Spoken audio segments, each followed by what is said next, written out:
And so obviously, what happens? But destiny had its own plans. So very, very, in that journey, I came across this medical puzzle. So while I was, solving this medical puzzle, that, same diagnosis, same treatment, but why different outcomes? So because what I was doing everything as per whatever so needed, and obviously my field is also interesting. That even like all in that journey, I came across this medical puzzle. So when I was, solving this medical puzzle, and that, same diagnosis, same treatment, but why different so because what I was doing everything as per whatever so needed, and obviously my field is also interesting. That even like all in that journey, I came across this medical puzzle. So when I was, solving this medical puzzle. Sound off करो. Yeah. So then I wanted to share this, like, as I was telling you. So my field is also like, after doing my obstetrics and gynecology, I got so much interest into reproductive medicine and fertility, and where now the science, as you would have heard, like lot many, what I can say, miraculous things were available with us with the technology. Like as I was telling, dealing with, those egg sperms making embryos, IVF, ICSI, genetic testings, and PGT, and so many whatnot. I mean, the onco fertility, and it was like, it was a feeling that, oh yes, we are creators, we are, creating pregnancies, embryos. But yes, we were enjoying that. But at that, this puzzle was making me that yes, something is deeper. It is not just about this. Why sometimes with the struggling for results since say 20 years, and sometimes with our medical, judgment, when we really, I'm talking about this again, judgment. I used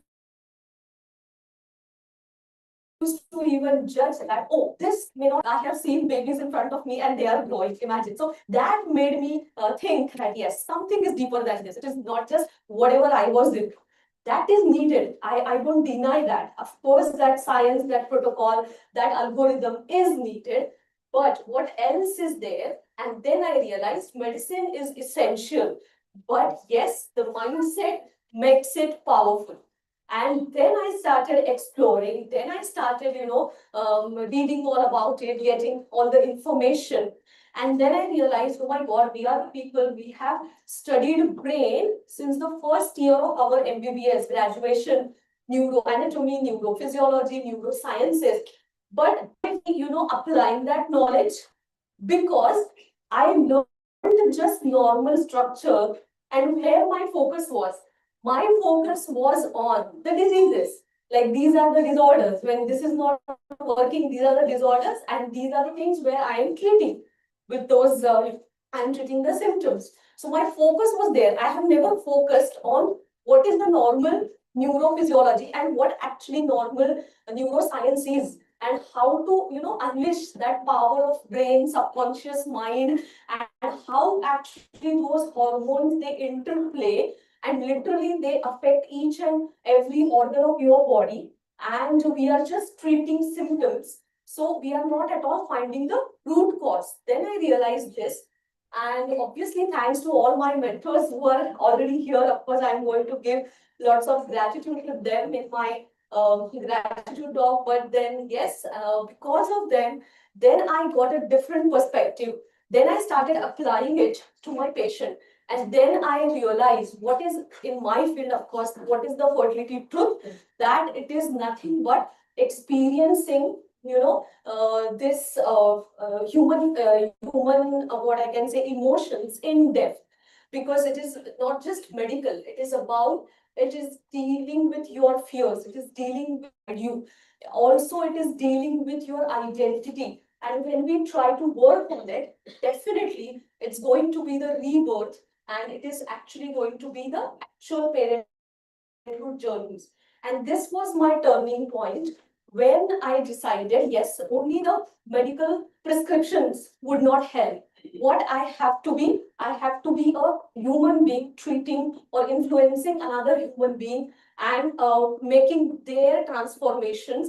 And I cannot be just treating my patients as their uterus, ovaries, and reproductive organ system. I have to treat them as human being. And when it starts from your mind, obviously, because it has a lot of influence. So that was the turning point. And then while I was, searching this answer, as I told you, I also became transformed as a doctor and I learned all these things. And maybe because of that, I saw the real transformations in my patients. So obviously, their fear turned into certainty. Couple who came as, in my room with a lot of hopelessness, they turned into actual aligned parents, and obviously they understood the limitations of their personal growth. We turned their doubt into confidence, and ultimately this pain turned into purpose. And when you get the purpose, definitely you will get your answers, or you will reach to the destination happily. And this was the real transformations actually I experienced. And then we started into conscious conception movement. So obviously now, then I was thinking more into it, and then realized in this AI-driven world and whatever rapid evolutions are happening, we really want what? We want the future generation with a lot of mental resilience and high EQ, not just high IQ. And from where it will come? It will come from the aligned parents. And now I was seeing current generation parents who are trying for pregnancy, going through so many negativities, going through so many uncertainties, and how with those energies they are going to create high energy souls. It is really not possible. So to nurture high energy souls or highly resilient generation, we really want to start from our own. And that I decided as a doctor, if I change or transform myself, my perception, I will be able to transmit it to people. Otherwise, it is not possible. Otherwise, I just start and I just leave somewhere. There won't be any motivation to do this. But then when I realized by working on myself constantly, I can translate it to my patients to give them this conscious conception movement. So that is our thing. So what I found out, and that I have mentioned, these are the three pillars. So medical expertise and care, of course, I'm not denying it. It is needed. But at the same time, we need that right attitude, positive mindset, and at the same time, spiritual and emotional healing. When we combine this, definitely we get wonderful results. And that is what is explained in this by real life experiences. And what I have come across is our beliefs, they really shape our biology. And when I went into neuroscience researches, absolutely they have given a particular thought or negative emotions, which area of the brain gets activated, what neurotransmitters are getting released, and how they are affecting our organs and different diseases. This is not just infertility. Of course, it is in every, what I can say, every branch of the medicine. It is true, because this is the basic physiology. And of course, the emotions, they influence the hormones, and all interplay will be there. And that's why when we are focusing on this identity shift, definitely outcomes will be changed.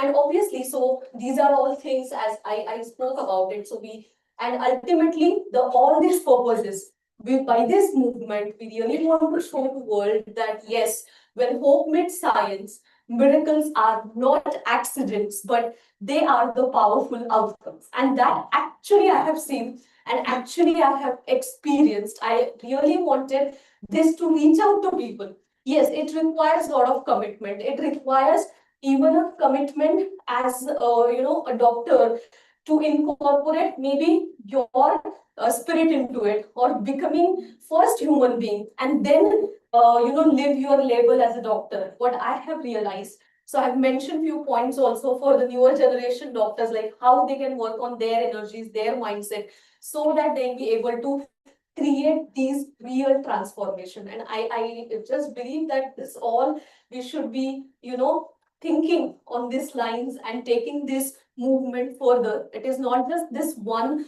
because this is my, topic of practice, and it is focused on fertility, but actual it is applicable to each and every field of medicine. And thank you so much for being here hearing me out and understanding, these my perspectives. And thank you. And of course, I call Tanshi to take it forward. We have one interesting panel discussion after this, and definitely I really give a lot of gratitude to all of you for being here on Sunday morning and listening to me. Thank you.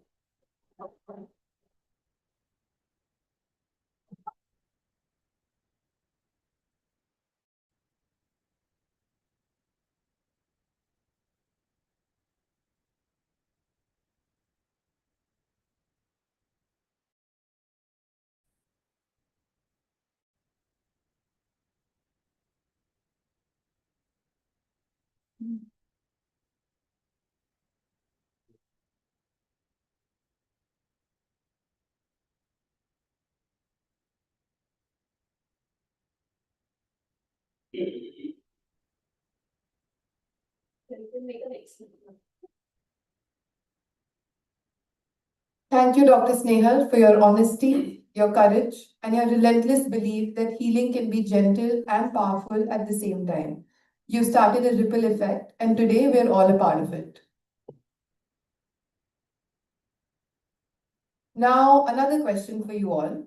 Have you ever met people who changed your path without even realizing it? People who pushed you to grow or showed up in moments when you needed it the most? Have you all met people like this? Do you have people like this in your lives? That's who we're honoring next, because no journey, especially one as meaningful as this, is ever walked alone. Today, we have a few of those incredible people with us. They've stood by Dr. Snehal, inspired her, challenged her, and shaped different parts of her journey. And it's only right that we share their stories with you today.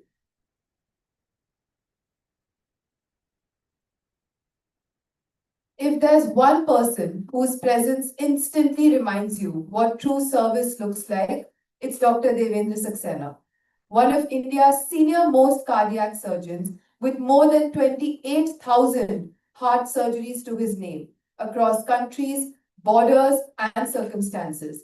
What defines him, though, isn't this number. It's the fact that more than half of these surgeries were done free of cost, simply because someone needed a fighting chance. He has also founded the Bombay Medical Aid Foundation with that same spirit. His work saves lives, but his humility saves people's faith in humanity. Sir, may I please request you to join us on stage?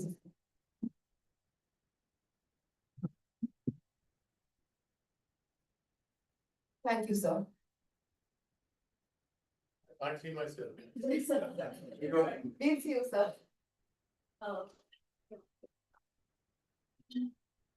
Shilpa is that person who walks into a room and suddenly everyone sits a little straighter because her energy lifts you before her words even begin. She has guided over 70,000 individuals towards discipline, abundance, and mindset mastery. Through Rise and Shine and her $1 million morning program, she's helped people reconnect with their own potential. And her book, Medicine Children, becoming an Amazon bestseller, honestly, not surprising. Ma'am, could you please join us on stage?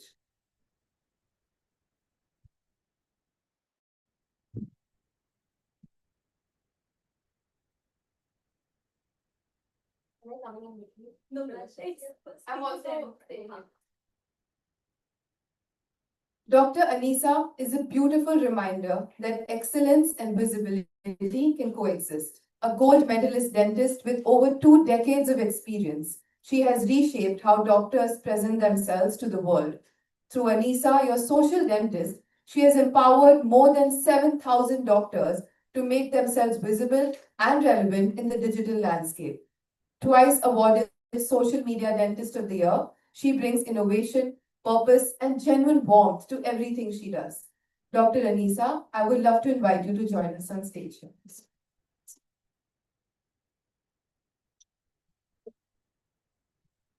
Thank you, Dr. Anisa.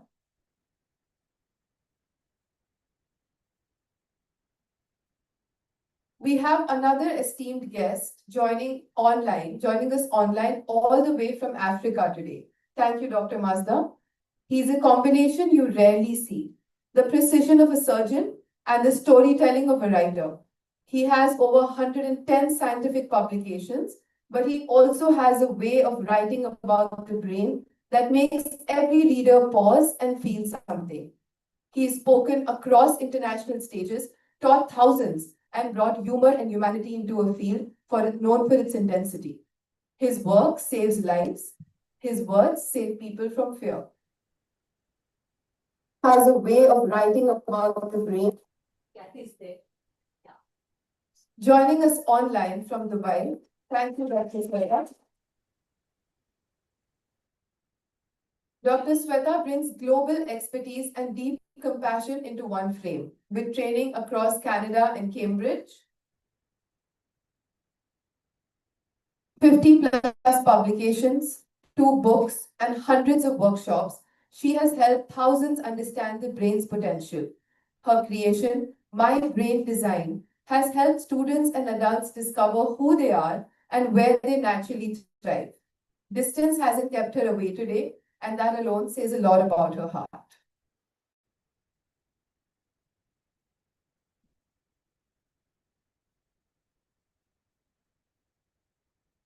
Now, let me introduce you to someone who has been shaping minds long before she ever called herself a life coach. Parul Sethi began her journey in the classroom as a teacher who didn't just deliver lessons. She helped students find their voice and their confidence. She also mentored educators, guided curriculum planning, and built learning spaces where children felt understood. Today, she brings that same clarity and warmth into her work as a life coach and the co-founder of Good Vibes Within. She blends emotional intelligence with behavioral insight to help people make sense of their thoughts, reconnect with themselves, and move through life with more confidence and intention. Her strength has always been this. She sees people for who they are and for who they're capable of becoming. Ma'am, could you please join us on stage here?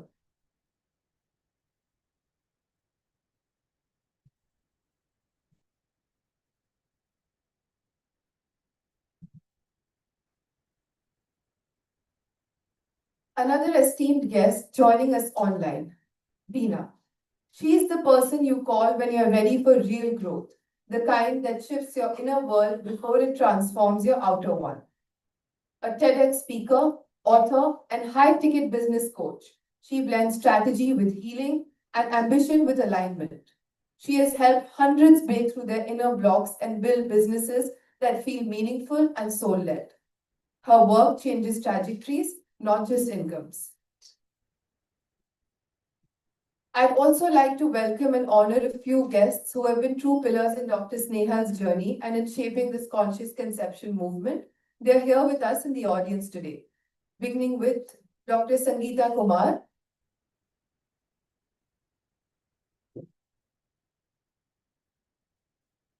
So every IVF journey has many heroes behind the scenes, and one of them at OVA Fertility is Dr. Sangeeta. With over 15 years of experience and training that spans Italy, the Netherlands, and leading global institutions, she is one of the most trusted embryologists in the field.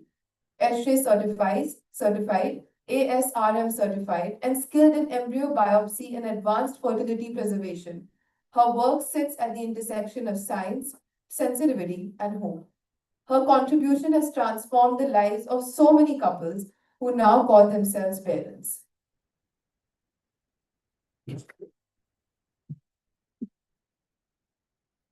Moving on to the next one. Dr. Shwetambari Thackeray. Dr. Shwetambari Thackeray carries a simple but powerful belief. So many illnesses can be prevented long before they become emergencies.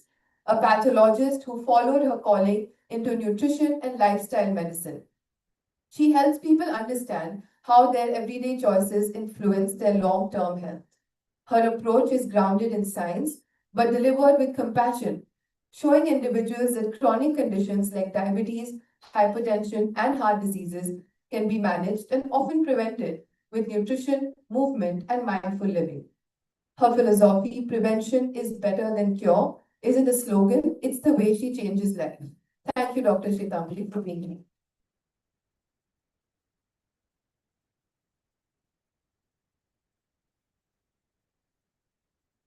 Dr. Vanita blends ancient wisdom with modern understanding in a way few people can. A BAMS doctor, certified yoga trainer, and student of the renowned Dr. Vishwas Mandik Guruji. She brings a depth of insight into mind-body balance. Her work in Ashtanga Yoga and Ayurveda helps people build strength and inner peace, not just physically, but emotionally too. Thank you for being here, Dr. Vanita. Thank you, everyone. Now I'd like to call on Anubhav, who's going to lead a very thoughtful and engaging panel discussion for us today. Let's give him our attention and welcome him.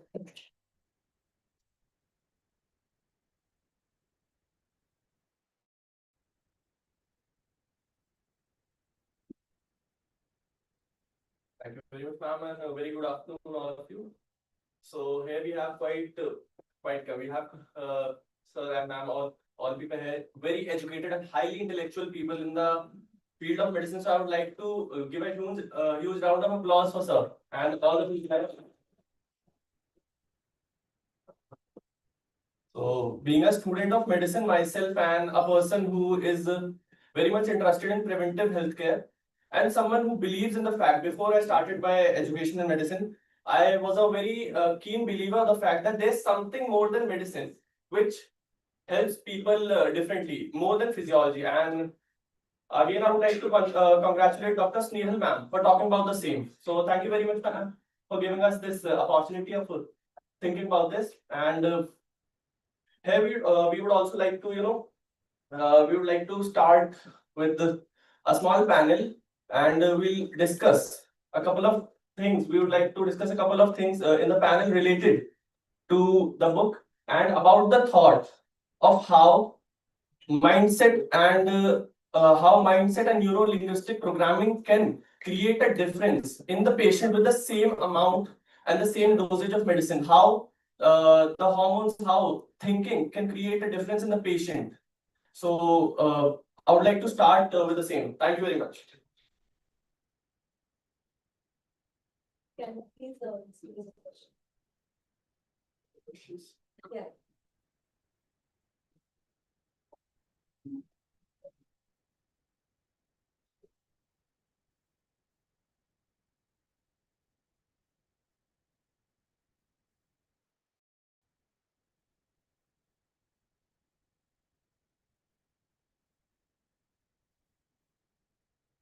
Yeah.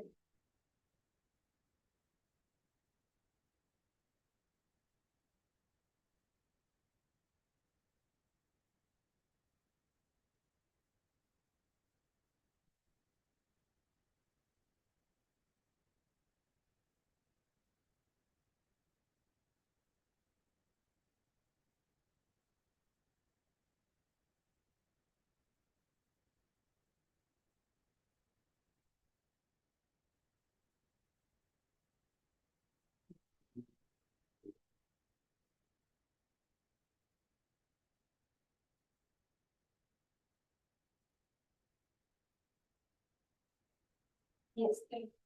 Yeah, sure.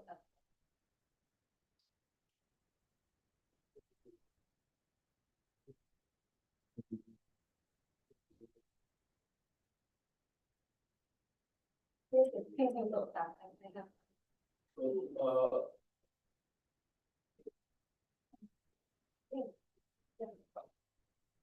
with the very first question of the panel, I would like to have a word about the fact that traditional medicine and the alternative methods of healing have always focused on the body.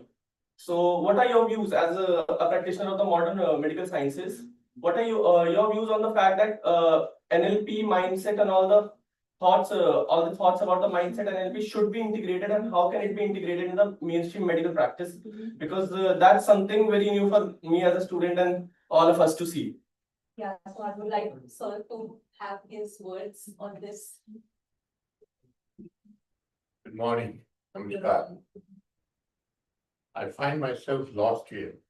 And some of the reasons that I came to know just now, I never had a life coach. And therefore, I would have been something else, right? But that is different. Couple of other things that come to my mind when I was reading Snail's Oh. So we were brought up in a different, and we used to see a lot of young women with severe heart failure, mitral stenosis. They couldn't even, they were fighting for every breath, yet they got pregnant.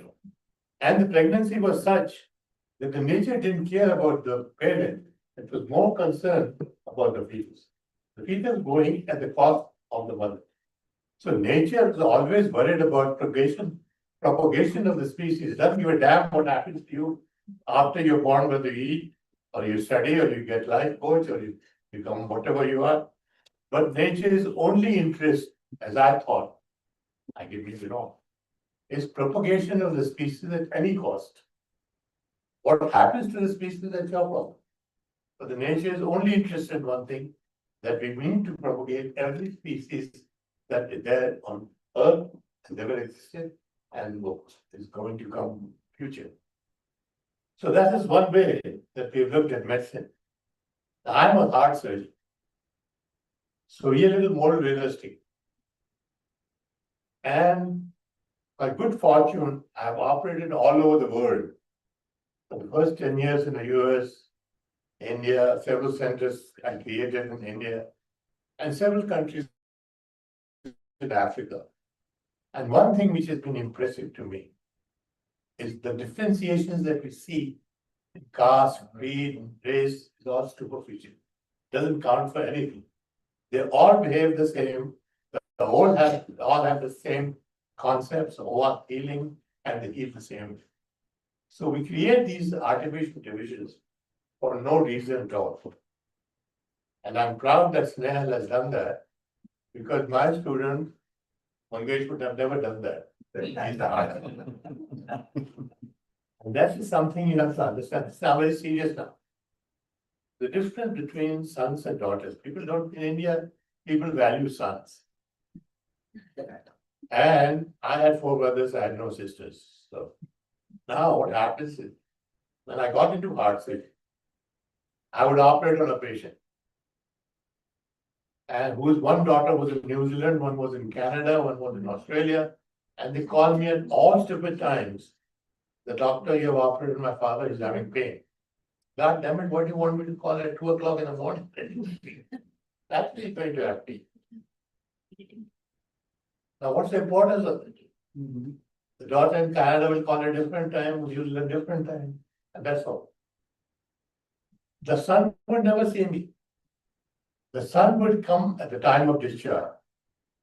He said, doctor, can you do something about the bill? I said, God damn it, he's been here for 12 days, he never come to see me. He never saw me before surgery, after surgery. And the son is only worried if he can just do something about the bill. That is the basic difference I find between Mangesh and Sneha. No reflection, Mangesh. That is the basic difference between boys and girls. And we have to really reflect. And as I see all these things growing up, I've seen almost everything in life, all over the world. And this is something in India people should value. The daughters are far more important than sons. Still, I'm proud of it.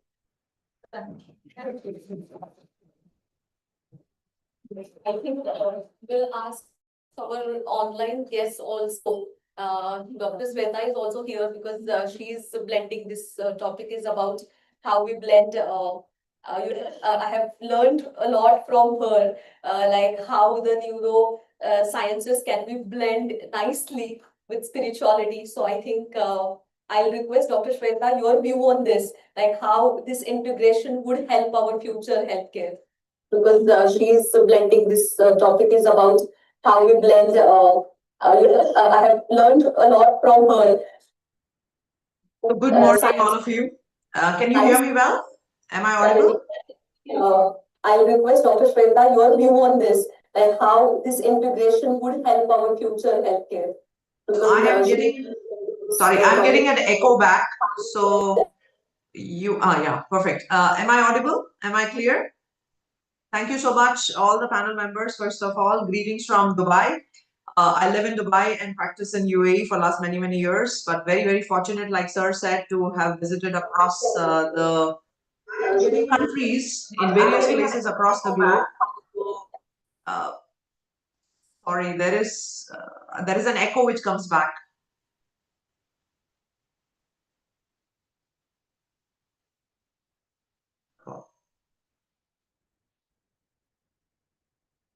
Okay, is this fine? Are you guys able to hear me? Is this audible? Wonderful. So also the people who are there online as well. So I'm a neurologist. I joke and I say I'm a brain plumber.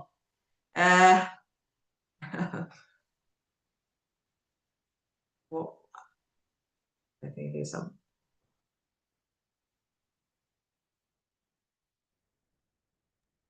Yes, ma'am. Please Yes, start. please, ma'am. Now audible. Okay, perfect. So thank you so much, first of all, Dr. Sneha, and congratulations, because this is no small feat. Traditional, the doctor who's talking about the integrative sciences itself is a big win.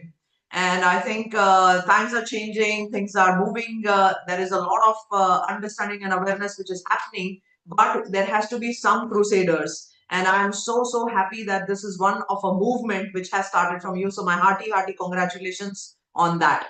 Now I joke and I say I'm a brain plumber, aka I'm a neurologist. But I look at the brain slightly from a different point of view, because I feel everything is psycho, neuro, physio, immuno, endocrinology. And I don't find a neurologist separate from a cardiologist, separate from a kidney specialist, or even a gynecologist. Because, back in the days when I was young, my gynecologist would say that, doctor, don't think so much. Your ovaries are overfiring. Your thoughts are actually influencing your ovaries, and we know PCOD and so many diseases and so many things, in fact, are all interconnected. And it is all starting with the thought. I think everything begins with the mind and the brain into the entire place. So definitely emotions play a huge role. Your mind state plays a very big role. What you talk to your brain and how it talks back to you definitely makes a huge difference in your entire physiology. Is there an audience? Because I can't see the audience. Otherwise, we'll do a small little exercise. There is. Okay. Perfect. So would everybody do this Namaskar Mudra for me? Can you do the Namaskar Mudra? Wonderful. Now watch, look at the middle finger and see if both are equal or one is taller than the other. Look at it tangentially. Look at it from the tangentialness of it. And tell me, shout out if it's equal. For Dr. Snail, you can tell me what is the audience's response. For most people, it will be equal. For most people. Okay, perfect. And wherever it is up and down, just note it, right finger or left finger. Now remove your hands. Remove your hands. Close your eyes. Take a deep breath.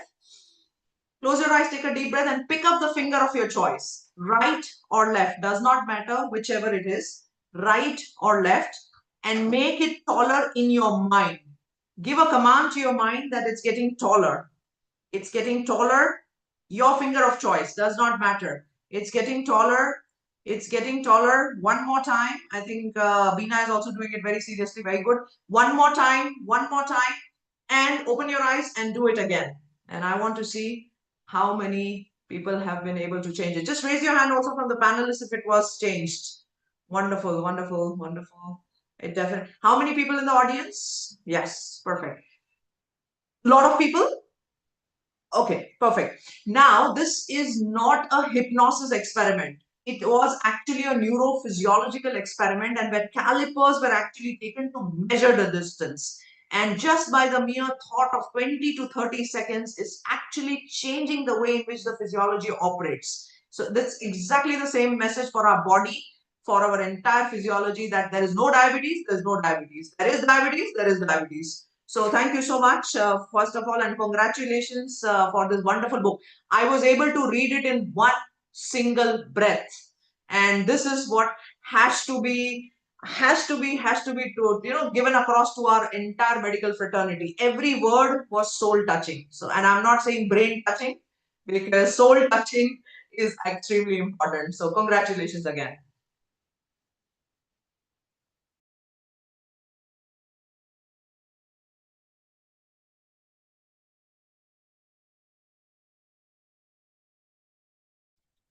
Dr. Snehal, please unmute. Please unmute. Yes.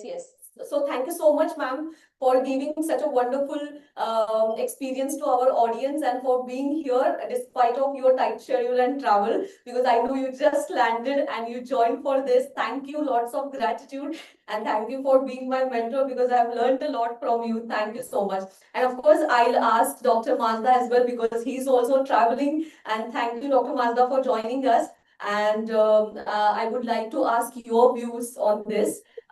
So over to you, Dr. Mazda. Thank you very much for having me. It's such a pleasure to be here. I'm all the way in Cape Town, but I think uh, we as neurosurgeons, I'm a neurosurgeon, are now only very slowly beginning to understand the entire potential of the human brain. We operate on it on a daily basis, and on the surface, it looks very, very finite.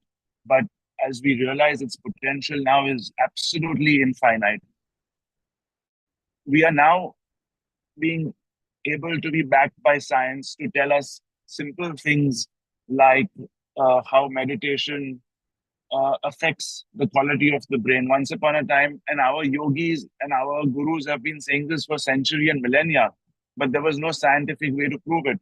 But now we know, we've done scientific studies to know that the thickness of the cortex increases when you meditate.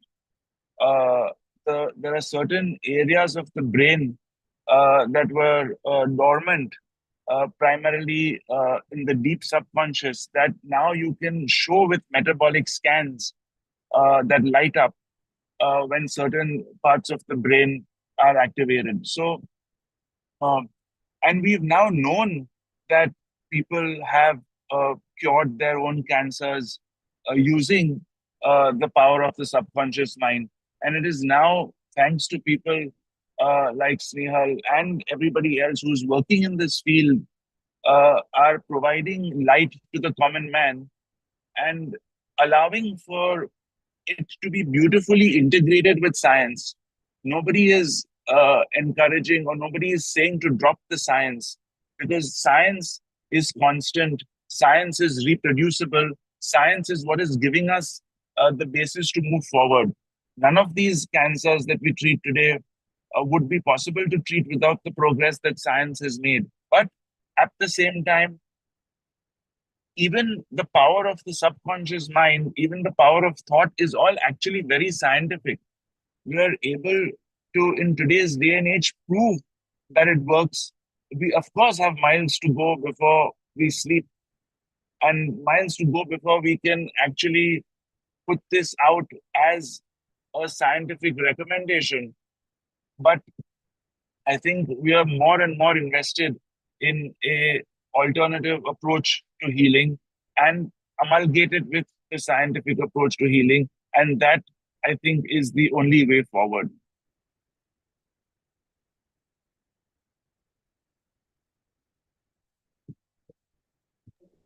Thank you so much, Dr. Mazda, for your views, and thank you for joining. So I think I'll just ask Beena her, because then if suppose some connectivity issues, then I'll come to the guest.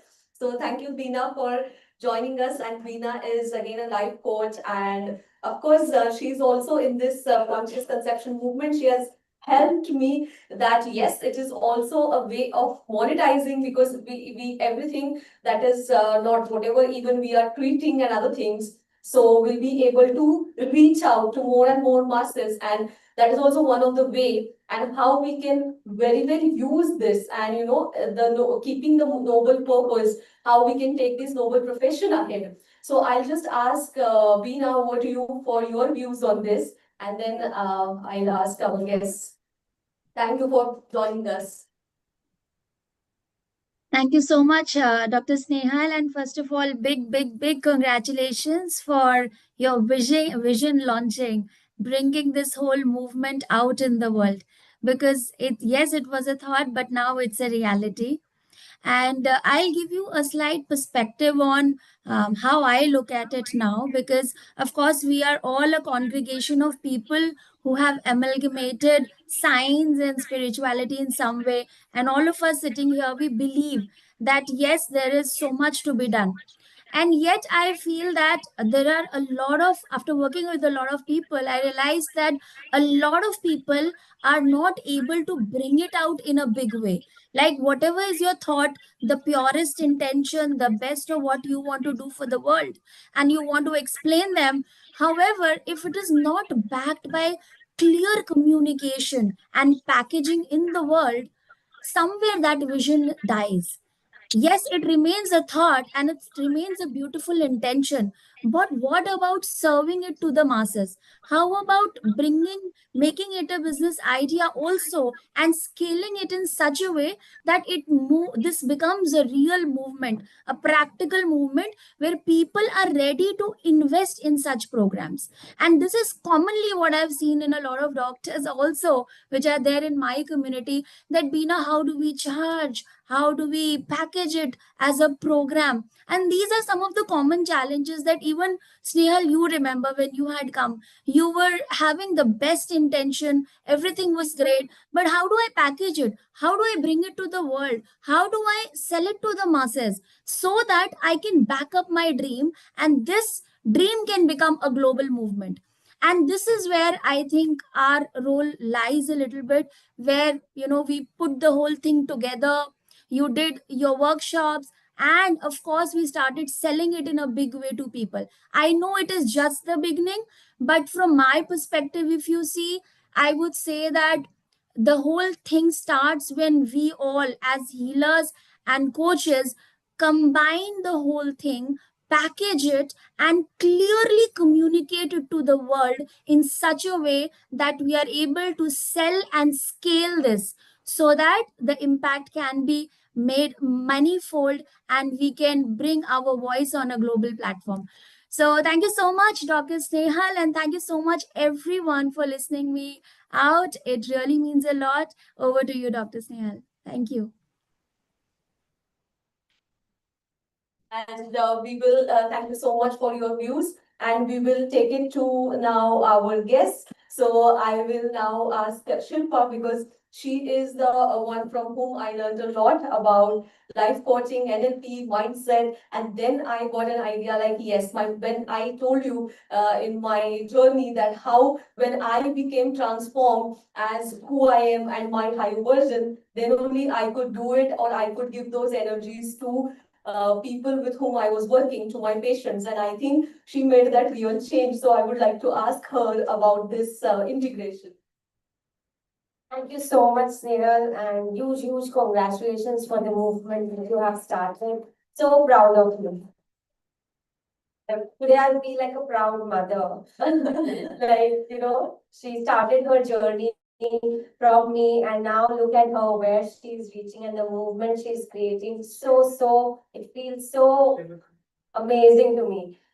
So I want to start with a story. Is that okay? Sure. Yeah. So how I understood that it's not just the medicine, but the integration of your mind, emotions, spirituality, everything together that works to heal a human. So my journey started understanding about this when I became the mother for the first time in 2011. And my 1-year-old child became sick, and he was not eating anything. He was refusing to eat anything. Whole day he was not eating. And my husband and I were worried that what is wrong? Fever to nahi hai. Then what should we do? So as a new parent, we go to doctors to find out what is the problem. I went to a doctor, took my child that he's not eating anything, and the doctor said that इसको तो hospital में admit करना पड़ेगा, saline चढ़ानी पड़ेगी, because he's becoming weak, and if he's not eating, it's not good. The child has to eat. And we didn't know anything about it, so we just surrendered, and we put my child in the hospital. And my child was just 1-year-old baby, not even learning to crawl, and all this saline and everything was injected, and his hand was like kept in this direction. He was crying like crazy that I don't want to be here. What are you doing with me? Right? That was the feeling I was getting. And as a mother, there was something inside of me, that intuition we mothers have, right? That this is not right. It cannot be just the medicine or this treatment that a child needs. And that's when I went to my coach, I would say my healer, my nutritionist, and she believes in healing holistically. And I told her that this is what I'm facing. I don't want to keep my child into the hospital. And she shouted at me, okay, Shilpa, are you crazy? Why are you here? You should go back to your child, take him out of the hospital and just be with your child. Your child needs your presence. Your child needs your care, your love, and that's it. That's it. If he doesn't want to eat, it's okay. Just be there emotionally, mentally, and your child will be healed in no time. I I went back. All the formalities, I signed up and I said that I want to take my child out of the hospital. And they were said, it's a risk. They said that, we are not responsible for this. And I'm like, okay, fine, I will deal with it. I took my child, took him back home. As soon as I put him on the floor, he was crawling. He was so happy to be in that environment, to be back at home without any medicine. And I was just there with him, healing him and giving my presence and my positive emotions, my positivity to him. And he was absolutely fine. There was absolutely no problem. And that's when I realized that there has to be more than medicine to cure a human being. It has to be more than that medicine. And since that my medicine journey started, I wrote a book called Medicine Free Children. And it is all about how you can raise a human, not just with medicines, but by aligning the thoughts, emotions, and as a mother, giving your positive energy to your child. So I really, really resonate with your movement that it's not just about medicine. It is about your thoughts that creates your reality, your emotions, and the positivity that you pass on to the people. So doctors also, if you work on your thoughts, your positivity, your emotions, you're passing on that energy to your patient, and that energy can be felt. So it is going to be a beautiful movement. Now we are talking more about it, and a lot of people understand that. And yeah, so that's it from my side. It's amazing, and let's do more of it. Yeah, thank you so much. Other views, so that because it is going in a natural way rather than the typical questions, so that's okay. So we'll ask Dr. Anisa. Thank you so much, Dr. Snehal, for inviting me, and I really congratulate you on your movement. I think I also have a story to share. And the first time I spoke to her on the phone, I'm like, I'm so glad that somebody in the medical profession has taken this up. I got diagnosed with PCOD at the age of 12. I never got a regular period ever. And I was told by my gynacs way before I even got married to, get married early and have kids because I might not have. And yeah, I mean, I have probably gone to so many doctors and have had so many ovulation cycles, monitored and all of that. And got married, and there was a time when I stopped attending birthday parties because it would just hurt. And then finally, when I conceived, I remember that very clearly. It was when I actually surrendered to the Almighty. We were supposed to start IUI the next cycle. It was the holy month of Ramzan, and I remember reading the Holy Quran. And I remember clearly that, I got a positive test. And I know that there are certain things which medicine cannot answer. And the mind, body, and soul, when it heals, that's the time the soul conceives. So I could so relate to whatever she's doing. And I'm sure that a lot of people in this room will resonate with the story that, yes, there are certain things which medical science cannot explain. And there is a very strong mind, body, soul connection.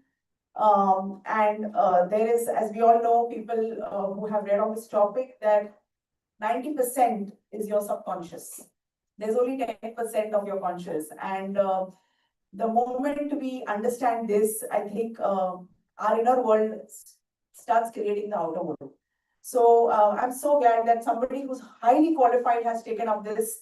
And it's very difficult for the common man to actually, understand this. But when it comes from a doctor who has written a book, and when this reaches the common man, I think people will take holistic healing seriously, and I so relate to this. So I'm proof that this concept is going to create a movement. So thank you. Thank you very much.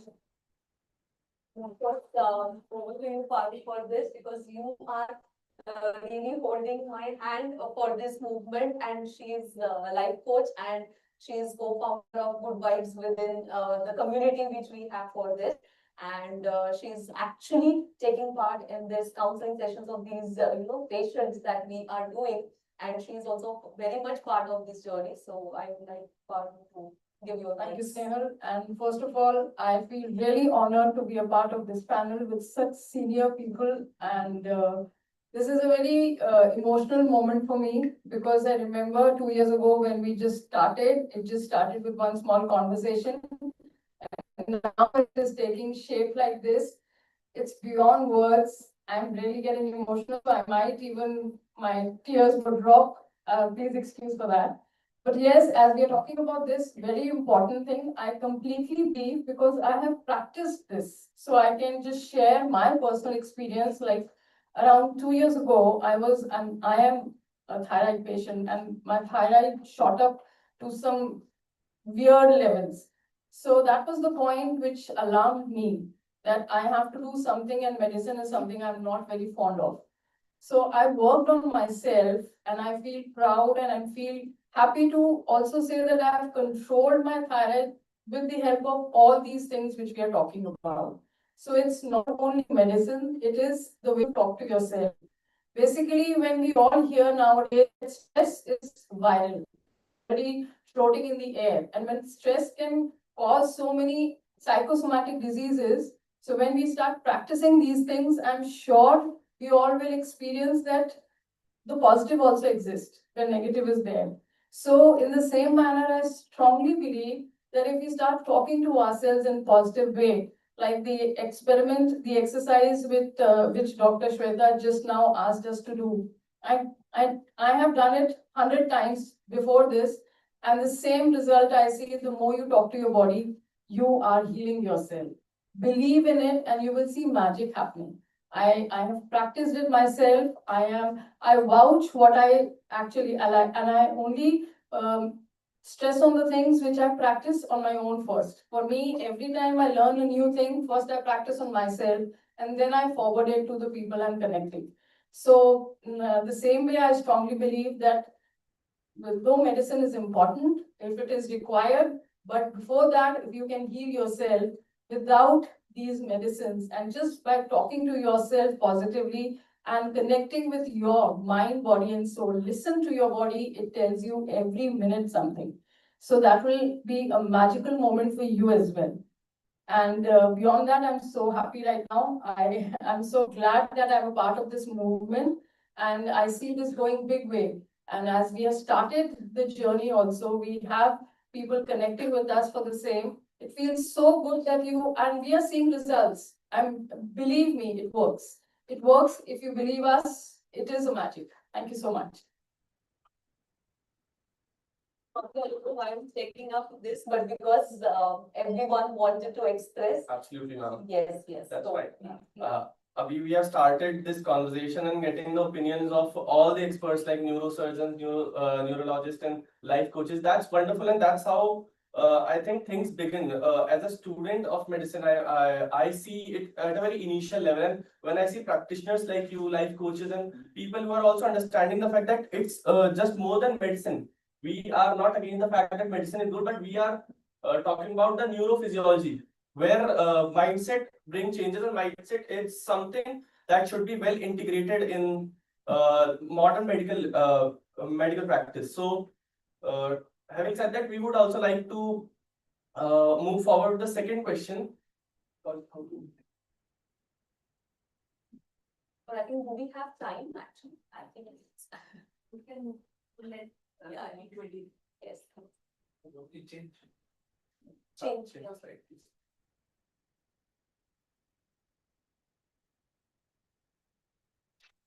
We will not get this chance again. So we want to know more. Yes. So, Yes. so we all have read at least some part of the book, and I'm not the best person to talk about conceiving, but I would like to ask Beena ma'am, sir, and Shilpa ma'am about the fact that what is the part of this book that could, be potentially integrated in today's community, because we are going to take on the next generation as doctors and as just normal people who will be integrated in the healthcare part. So what is the part of the, what is the potential message that we could just integrate and help the society? Ask sir. So how about future doctors? Can integrate this, or your opinion? Well, we don't have to have one system against the other. Yes. It has to be combined. Combined, of course. And as I kept on teaching all my students, it's not operation alone. You have to empathize with the patient. Empathy is very important. You have to treat the patient like your own family member. And then you get the best results. And as Mangesh will tell you, it didn't make any difference to me if I was operating on a first-class patient or a couple of lakhs as free patients that we are paying enough. Treat all the patients the same way. As you empathize with it, treat them as a part of the family. And I always tell my younger surgeons that they operate and go away. That's not the way to do it. They operate and they get me a report patient extubated. I don't give a damn what patient extubated. I want to know what happened to the patients 10 years down the line, 20 years down the line, 30 years down the line. If you come to my consulting, you'll have patients who have been operated 40 years ago, 45 years ago, 30 years ago. And now it's changed. What I ask them, how are you? This is how are you? They are worried about how I am and how they're doing.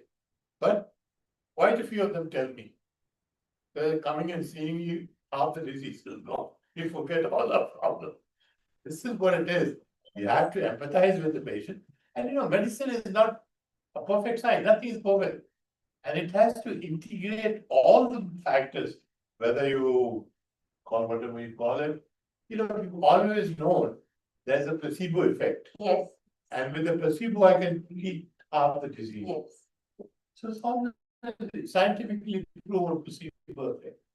So therefore, whatever you have, don't ignore it. Don't say, I just cured myself. Take advice, take treatment if possible, and then integrate the entire thing. Not one system against the other, but take it in the entirety. And because, everything has some value in it. Nothing has no value in it, but just integrate the whole thing. And wholesome treatment is the best for you. True, yes. Thank you for that. You mentioned that probably how should be the energy of a doctor when doctor sitting in a consulting room and patient will, the half the disease is cured just by that energy or just by those words. I think that's what newer generation of doctors, they need to incorporate that. So as they are focusing on, their protocols and learning about the science, but of course, it is very important that how as a doctor, their transformation has to be, I think. So that's what we can, learn about. Yeah. Some of the patients come and see me. And they forget to tell me what the problems are. I said, before you come and see me, write down all the problems. And don't forget this. I feel so. That's the whole thing. Yes, that's what it is. So I would like to give a huge round of applause for sir for talking about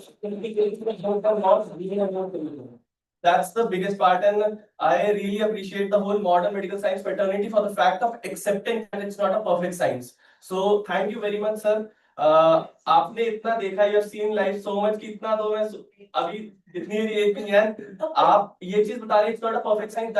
That's the best thing, I think, and that's how the science is growing every day. Yes. Because we know it's not perfect, and I think one day it will be. So as being a I'll ma'am, never be perfect. sorry. You'll never be perfect. And I I guess think that's the- the fun of This world is not perfect. Perfectionism is a The myth. good Lord didn't make it So perfect. better we not follow perfectionism, let's follow the progress and.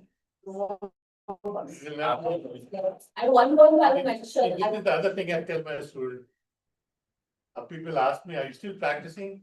I said, yes, because we will never be perfect. Right. Yes. One will never become perfect. You still keep on improving, and as you keep on improving, the goalpost moves. yes, Understand? So the goalpost is not fixed, that I can score a goal. All my life, I've seen the goalpost move all the time. So you have to accommodate yourself, you have to change yourself to face the new reality that occurs every day. yes, yes. Thank you, sir. I can ask to Shweta ma'am because she's also a right person, like how, so yes. So. Yeah. Thank you so Shweta- much. Again, lovely learning from the stories being shared. So, this is a very common story. A lot of us doctors have also become patients, and patients have come to us multiple times. And the story is, oh, I had fever yesterday. I went to the doctor, and even before I took the medicine, the fever went away. मैं अच्छा हो गया. I just went to the doctor and ठीक हो गया. I wasted my money.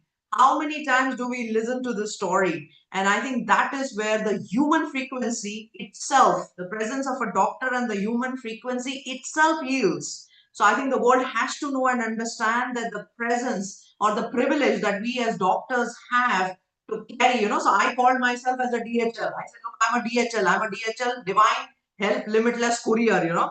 So all that will come from God will come to you. So when we as practitioners will be doing with that intention, we are not dealers, we are healers. So I often, when they bring the Excel sheets and all, I said, look, that is all dealing. My part is only healing. And that is what I loved about in the book, Dr. Snehal, that, where you mentioned very characteristically that human frequency, the human medicine, the talk that you have to yourself as a doctor and the talk that you have to your patients. I think that part of the book, I just loved it. And there were few instances, I don't have the book unfortunately right now, but there were few instances where you said that, this is how you reframe, this is how you speak to the same thing which is spoken in a different way. So very simply, if there's a problem, you just call it a promotion. Automatically, the brain's wiring change. In seconds, the brain's wiring can change. And that is what I love about it. So again, I loved it personally, and I think this has to be now is a new era of a medicine of a different type. It is not the medicine which was taught in our medical schools. The entire medical education system has to change, and we all will have to work together for making this change, because entire process of healing, whatever sir talked about, madam talked about, is inside out, and we have been only focusing outside in. So your practices, whatever you mentioned, all the stories, every story was heart touching. So thank you so much again for doing this. I loved it, totally, thoroughly loved it. And we will have a podcast on this on our channel, which by God's grace is now 1 billion impressions and 25 million views. So we will spread it to the world. It's my word. Thank you. So we move on to next question. So the next question we have is about, can you please change the slide?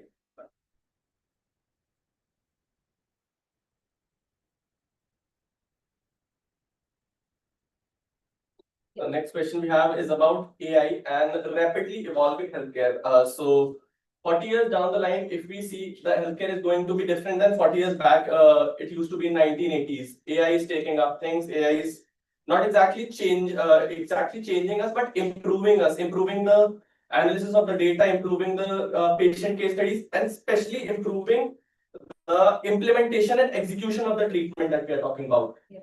So we have Dr. Nisa ma'am here. She is into representing doctors more than just patients, and talking about she herself is the author of 2 books. And I would like to know your views on the fact that AI is changing and evolving the healthcare system. Absolutely. Thank you for the question. And I'm sure all of you will agree that now people are literally not using Google. They are literally asking, I'm sure ChatGPT, my 10-year-old and my 14-year-old, they only ask ChatGPT for anything. And it is as detailed as like my 70-year-old wants to have, say, dental implants, uh, who is the best recommended or where can I take? Okay, and literally you see this, the way the patient experiences the end consumer today in today's era when they are researching something, it is they are not even going on the regular websites. The entire conversation is happening either on Perplexity, Gemini, or ChatGPT, and that is where I feel it is so important to create that whole ecosystem wherein all those touch points are important, and it is going to be, even if the people feel that it is not here, AI is here and it is changing the way patients discover us, patients research us, patients validate what they are seeing. And if you're not visible to the AI and the voice search algorithm, probably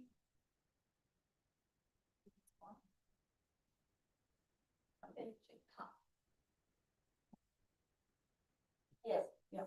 so if you are probably not in the AI and voice search is not detecting, you will be obsolete. Okay. That said, the whole thing about the patient journey is going to be AI empowered, right from taking treatment notes to integrating. I'm sure it is coming in a huge way in radiology. What the human eye can detect, the AI can detect. That being said, when it actually comes to having the patient-doctor conversation, that is where it is still going to be the human connection will win.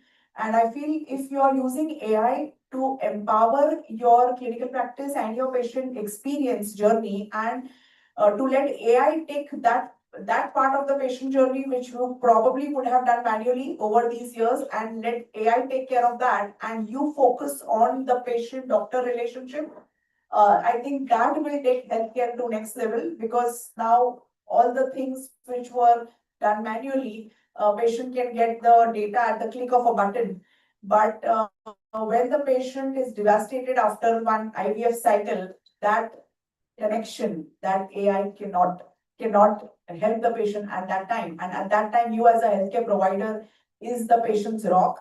And that is where I feel what Dr. Snehal is doing is going to add. So I feel if AI is used as a help, as a guide, rather than something which is going to replace us, if we don't think about it that way, and we're going to make it like a smart partner in whatever we are doing, I think it will take our everything, right from diagnosis, treatment planning, the way the patient discovers us, to the way we deliver the medicine and also keep in touch with the patient. I think that is going to be really, really helpful. And that will give us more time for in-person interaction, for developing that relationship. And then again, using AI and technology to keep in touch through social, through the channels, always remembering the human touch. That's my take on it. Thank you. That's the wonderful thing, and that's what I think it should be like. AI cannot replace us, but definitely can help us with the limitation of human brain and time. So that's what we can use. And talking about it, as we all are talking about medicine and things here, so three major things that I personally think have changed medicine was the first was the discovery of antibiotics, which changed the whole point of medicine. The second was machines, which helped us with the surgery and pattern. Now, third can potentially be AI and robotic surgeries that we have. So we have Dr. Devendra sir with us. I would like to know his opinion on the fact how AI can help us. You're asking the wrong person. I'm not that intelligent. I don't have native intelligence. What about artificial intelligence? No, we are from a different generation. I mean, the first 40 years of my practice, there was no cell phone.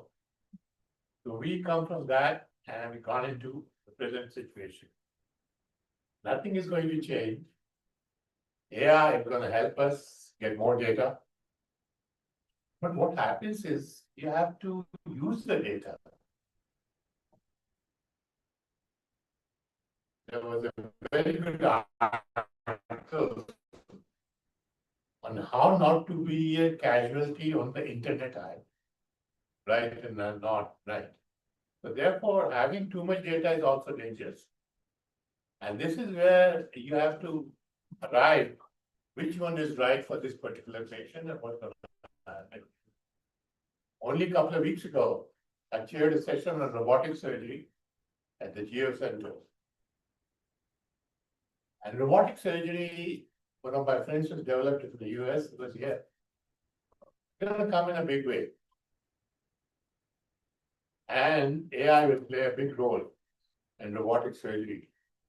So the traditional surgery might be less and less, but more and more robotic surgery in all kinds of things, not only in surgery, but other aspects of medicine as well.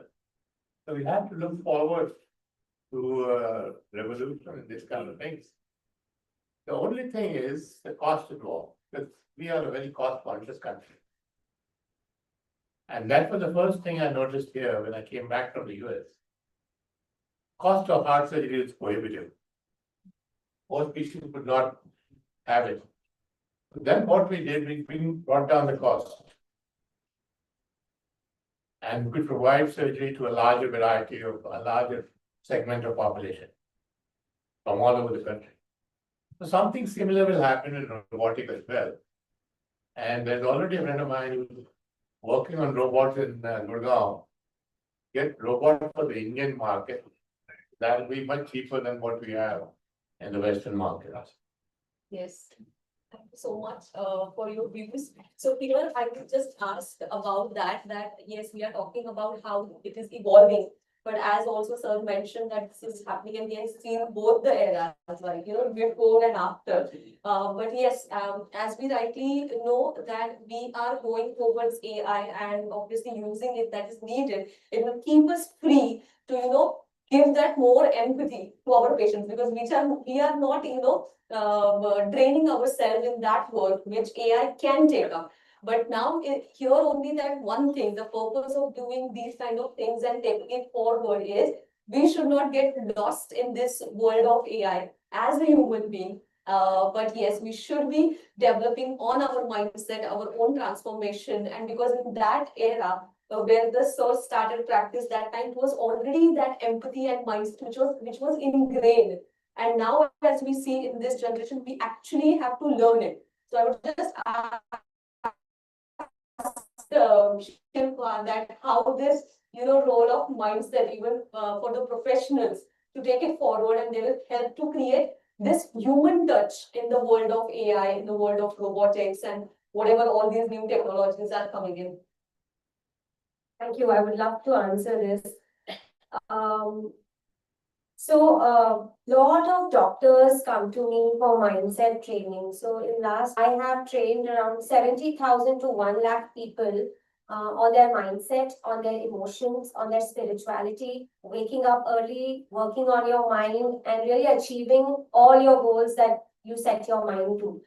And I see a lot of doctors, around 30% are doctors in my community. And what I experienced is through them that because they are working on themselves, they are working on the power of their subconscious mind, bringing positivity, their mental health, their emotional health, because they are seeing a lot of negativity all around. They are dealing with a lot of stress, a lot of huge working hours, great pressures, but they don't have time to work on themselves, their own mind, right? And when they do that, they spend just 1 hour on working on themselves, the outcomes that they deliver, the results they give to their patients, and all come back and reported to me that Shilpa, thanks for this work that we are working on ourselves. We are highly equipped, highly skilled, very educated, but this integration of mindset and emotions is helping us a lot in treating patients because first we are taking care of ourselves, our mind, and then comes the world. We can give so much more to the world with bringing that empathy, bringing that healing, bringing that, evolved spirituality that we can give to so many of our patients. So I want to really, sir, that medicine is important. It is like the medicine has changed the world. The earlier lifespan was 60, 65 years. Now people are living up to 80, 85 years. And it's all because of the medicine. It is so important how much advancement we have done in medicine.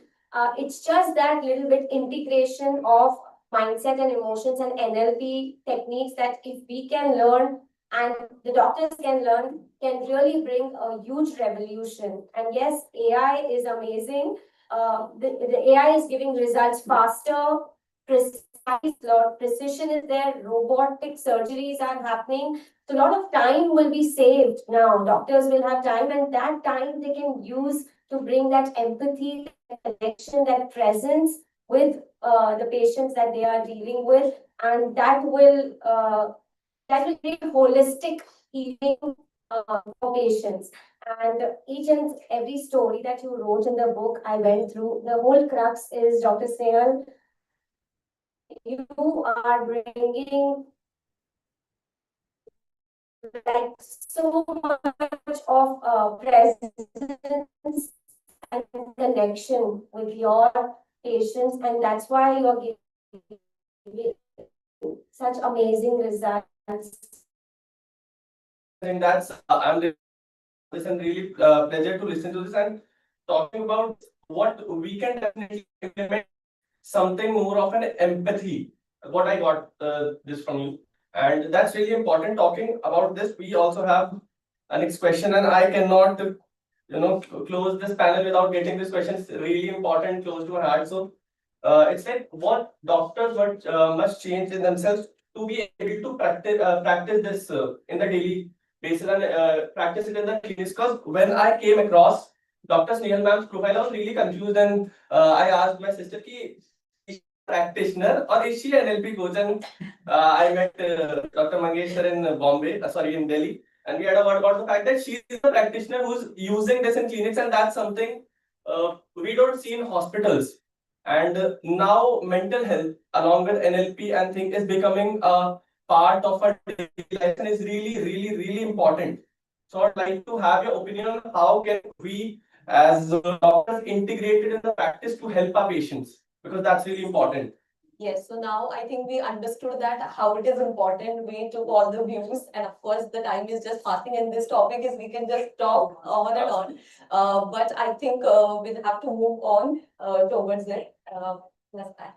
So basically, as you rightly said, it's not confusing. What I understood over this, if you integrate it inside you as human, so definitely it becomes your lifestyle. So I always, and for that, it's just that, one small commitment to yourself that yes, this I understood the importance. I want to integrate it in my, life. Once you do that, it becomes your habit, and obviously every, so what I noticed that it is not just what I decided, I mean, how to maintain that motivation is from that identity shift.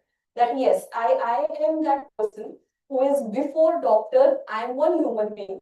And that I know that with my energies, I have to create that change or transformation, whoever I meet. And for that, of course, when I go into my clinic, I know that, as Dr. Smith also rightly mentioned, that we are the channel to help those people. We are not sitting there, to help ourselves. We are sitting there in that chair to help those people through whatever we have. And unless and until, as Shilpa also rightly said, if your cup is not full, you are not be able to give it to the world. So when you become that person, you become your higher version, and then I think you can create that real transformations. And as I rightly said, medicines are important, but definitely medicine and mindset is real magic and real power. And then the miracles are never accident. They are bound to happen. And that's what I experience. And I think that is what it's all about. Talking to all the The most important thing, I tell all my students and all my trainees, if you love your work, you get that. Yes. As Mangesh will tell you, we could operate 5, 6, 4 hours a day. At the end of it, 10 o'clock at night. Whether you had food or not, that was not a place. We just kept on operating. And we never felt it that we are hungry or we are tired or we are. So if you love your job, Yes. that's not a problem. The problem comes up if you hate your job. Yeah. Then you want to retire, then you want to do this. People ask me, when are you going to retire? I said, retire for what? I enjoy the work that I'm doing. Enjoy do whatever I'm doing. So what is the question of retirement? You retire to do something that you love, right? But the retirement only comes if you have the job that you hate. That I have to get up 8 o'clock in the morning, do this and all that. Fortunately for doctors, fortunately for us, we are in a very fortunate position. Yes. But if you have the right mindset, don't worry about the money. Yes. True. If you start worrying about the money, that's gone. Yes. You just, I tell you, all my students are making twice or thrice the amount of money that I make. But that never bothers me. I'm not worried about it. So the thing is, as long as you love your job, and everybody should find a job that they love, and you won't be tired. Thank you so much.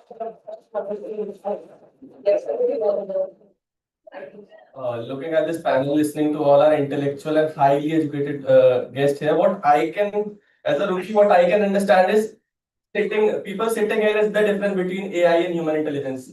That's what we can see. Talking to Snehal ma'am makes me feel what's the difference? How can a robot or anything of artificial intelligence, anything can replace emotion of talking to a client, patients and trying to bring a change. That's what differentiates human intelligence. Sir, talking about the fact that he did 14,000, like 28,000 surgeries, and half of them were free. That's the difference. That's what we're creating. It's the all mine. It was a sheer delight to listen to you. Pleasure was all mine. So I would like to thank and a round of applause for our panelists. It was wonderful, and now over to our fabulous host. Thank you very much. Apologies. Oh, absolutely. Actually, it was just coming till here and I have to spell it out. My apologies for No, that. absolutely fine. What I strongly believe that artificial intelligence, AI, is artificial. Wherever there is a natural source and where there is a human touch required, this can never fulfill it. So it is important that we cope up and blend the two the best way, because take the best of both the worlds is what is the future all about. But wherever human touch and emotional bond is concerned, I think artificial intelligence can never replace it ever. So I'm sure everyone will agree to that. Thank you so much.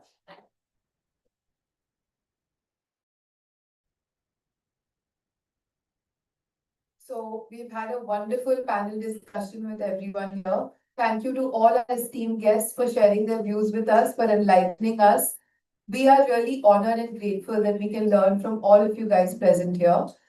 So I think now it's time for a little bit of celebration. Are you guys ready? Yeah. So let's move on to the book launch. Can I please invite the DS publication team on the stage so that we can proceed with the book launch? Thank you so much. Thank you so much, everyone, for being here.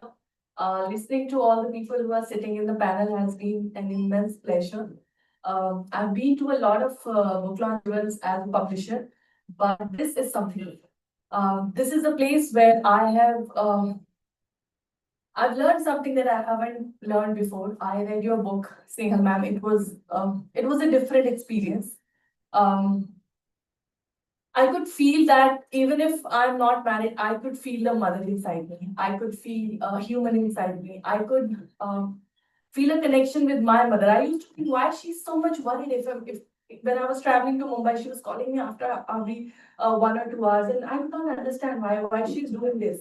But yeah, now I understand why she was doing it, because she carried me in her womb for 9 months, and I think nothing can give that experience, or nothing can change that emotion. She always say that even if you'll become 60 years old, it doesn't change anything. You'll always be my baby. Even if I'm 28, 29 years old, I always say for her, whenever I go home, she's always excited. When are you coming? I'm waiting for you. My father is always standing on door. I've never seen him sleeping. If he knows I'm coming home, even if it is 2 a.m., he's always there for me. Sharika, kab aa rahi hai? I'm waiting for you. He's always standing there. He will never say anything. Never. He is my father. He has never carried me in his home, but he's so connected. So this whole mindset, NLP, these are the things that we are studying now. I came across, you are the placebo. So I was speaking of placebo. I was reading Dr. Joe Dispenza, and then I read Dr. B.M. Hagen. What doctors don't get to learn in medical college. Although I'm not a medical student, I'm a dietitian by education, and by profession, I'm a publisher. But that somewhere changed me, changed my thought process. So this whole concept that you're bringing here and that you're speaking here is something that is going to bring actually the revolution that we are looking for. Now, after bringing artificial intelligence, I think human intelligence का respect ज़्यादा होने लगा है. We get a lot of people who come to us and say that, we want your touch. We want that feel, we want that emotion. So AI आने के बाद human intelligence का human values का value बहुत ज़्यादा बढ़ गया है. So I'm really grateful to Dr. Snehal for inviting me here. This panel is very special, not because of all these people, they are extremely good, but because I have one more reason. I have two of my authors sitting here.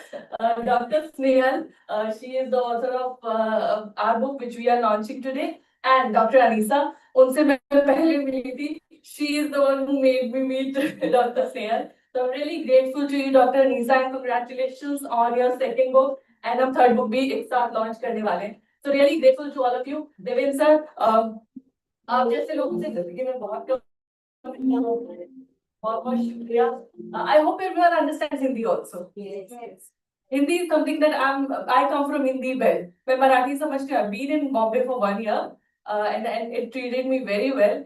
But अभी हम हिंदी बैल से आते तो वो कभी कभी निकल जाता है क्योंकि डेली लाइफ का वही लैंग्वेज है. So I'm really grateful to all of you, Anisa ma'am, Devin sir, everyone. Thank you, Snehal ma'am. अभी I don't know how many of you have been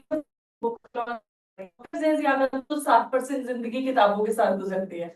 But how many of you have been a part of any book launch before? कभी किसी ने नहीं, पहला experience है. ठीक है, फिर आप सही इंसान के साथ खड़े हैं. So we'll be doing a ceremony here. We'll be having fun. कुछ मजे करेंगे, कुछ बातें करेंगे. I don't know how many of you understand Hindi शायरी, कुछ सुनते हैं, पसंद है आपको. एक आप लोगों के लिए कविता मैं पढ़ूं, क्या आप सुनना चाहेंगे? देवेंद्र सर, आप सुनना चाहेंगे? तो एक कविता है, changed me as a person. I was 16 years old when I wrote this poetry. और बहुत खास मौकों पे मैंने ये कविता पढ़ी है. This is about observation, which I did here today also. And this is very special for me because मैंने पहली बार कलम उसी से उठाई थी. And this book launch यहाँ तक पहुँचने का रीजन ही वो एक कविता है. मुझसे बचपन में लोग कहा करते थे that you are a girl. So I used to think कि क्या अंतर होता है एक लड़की और एक लड़के में. So when I started writing, I thought कि मैं ये difference खत्म करूंगी कि शब्दों में भावनाओं में कोई जेंडर नहीं होता, वो सब सेम होता है. तो आई रोड मैं क्या देखता हूँ. Lot of people ask me देखती हूँ लिखना चाहिए. आई थिंक कुछ ग्रामेटिकल इशू है. आई सेड नो, मैंने जानबूझ के लिखा है because I don't want to make myself feel that you are bound to a gender. You are not. Looking at you people, बहुत सारी महिलाएं हैं, बहुत सारे पुरुष हैं, कोई डिफरेंस नहीं दिखता है. You all are doing great job. Everybody is having opportunities together. एक जैसा काम कर रहे हैं, एक जैसे रिजल्ट जनरेट कर रहे हैं. So what is the difference? So the title is मैं क्या देखता हूँ. एंड एक 16 साल की बच्ची का ऑब्जर्वेशन है जो मैंने देखा. So it starts from मैं क्या देखता हूँ, मैं क्या देखता हूँ. 2 वक्त की रोटी को मशक्कत का मौका और मौके तक जाने वाली राह देखता हूँ. I was working with an NGO जहाँ मैंने बहुत अलग अलग चीजें देखी. तो वो ऑब्जर्व करके आए रोड की मैं क्या देखता हूँ, मैं क्या देखता हूँ. 2 वक्त की रोटी को मशक्कत का मौका और मौके तक जाने वाली वो राह देखता हूँ. गरीबी लपेटे कफन दिखता है, जो तन ढांकने को कपड़ा देखता हूँ. जवान बेटे की बुरी मौत तक मैं गंधा उसी के बाप का देखता हूँ. मैं एक और जल्दी चिताओं का आलम तो एक और फिर एक जलसा देखता हूँ. मैं हैरान होकर जो तक करूँ. तो तुम पूछते हो मैं क्या देखता हूँ.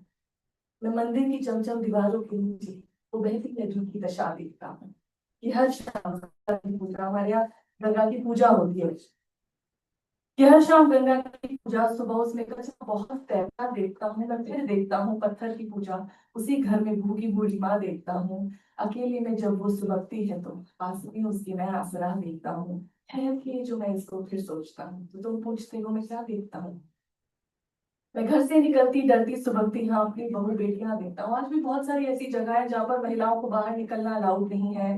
रूरल बेल्ट में, जहाँ मैंने एनजीओ के साथ काम किया है, तो मैंने वहां देखा कि मैं घर से निकलती डरती सुबकती हाँ अपनी बहू बेटियां देखता हूँ, मैं इज्जत को उनके वस्त्रों से उनके जब आंखता देखता हूँ, मैं तब तब धड़कते विचारों को अपने मेरे क्यों ढूंढता देखता हूँ, मैं हैरान होकर जो तक तक तब तुम पूछते हो मैं क्या देखता हूँ। और फिर 4 लाइनों से इसे सम अप करने की कोशिश की कि क्या मुझको ही दिखता है ये सब, क्या मुझको ही दिखती, क्योंकि मैं अपने आसपास बहुत लोगों को देखती थी जो नहीं बात कर रहे थे उस एम्पैथी की जो आज इस मंच पर बात हुई है, कि क्या मुझको ही दिखता है ये सब, या फिर ऐसा ही मैं जहाँ देखता हूँ, या फिर ये वहम है मेरे मन का कुछ कि हर चीज में मैं बुरा देखता हूँ, या फिर यूं हो कि करते हैं नजरअंदाज सभी, किसी में न सच की वो चाह देखता हूँ।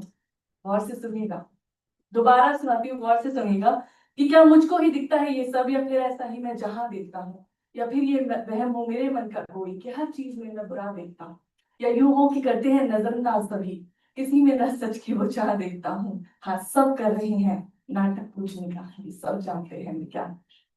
The empathy we want to speak about, the emotions, हम अपने आसपास कई बार चीजें देखते हैं और इग्नोर कर देते हैं, आज इस मंच पर वो इग्नोर नहीं। Devendra sir said a very big thing. Nothing is perfect. He said we are learning. He said I'm still practicing. This is what we are supposed to learn.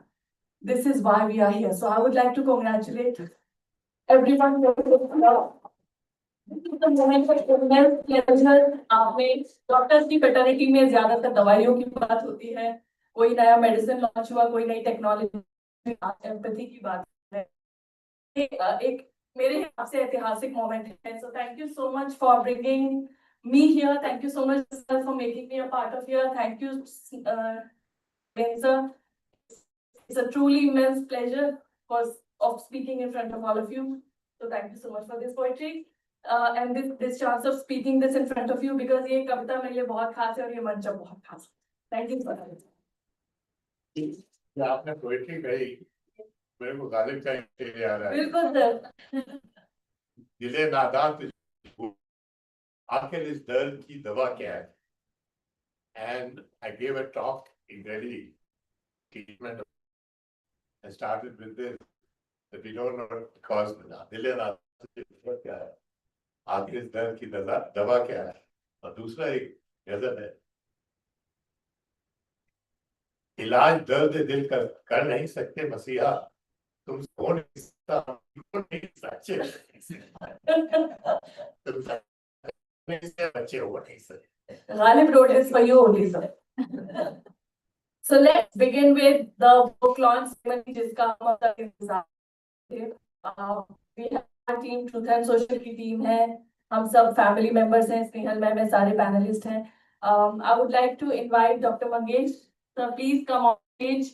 And आप जिन लोगों को इनवाइट करना चाहते हैं, मैं तो सबको इनवाइट करना चाहती हूँ, मगर स्पेस थोड़ा सा कम है, सो प्लीज कम सर। और डॉक्टर स्नेहल, आप जिन जिन लोगों को इनवाइट करना चाहते हैं, please let's launch the book and let's create a kind of difference in the society that Dr. Snehal has already started. I want the team to bring the books on stage.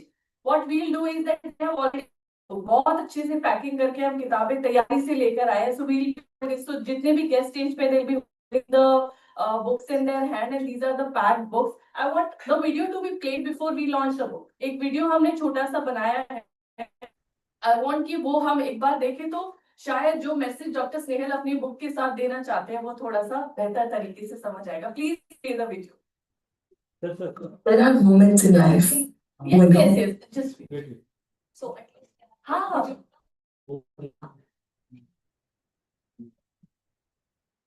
ये chair से डाल दीजिए यार।